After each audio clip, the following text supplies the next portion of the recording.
Babasahin ko na yung kwento Ito, si John.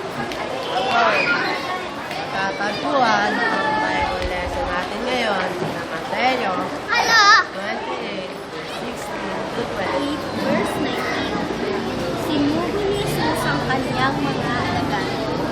Kaya't humayo kayo, gawin ninyong alagad ko ang mga tao sa lahat.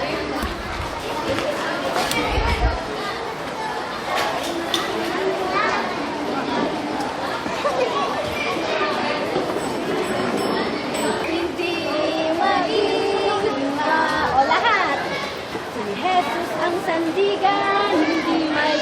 Yes, Lord, maraming salamat po sa araw ng lahat. Salamat po sa mga batang alilito muli po sa inyo. Parang paglingkuran sa kayong pagpulingan namin.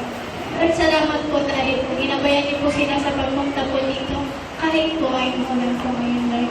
Salamat din po sa blessing na dumarating po sa amin at kayo na rin po ang For thine is the kingdom and the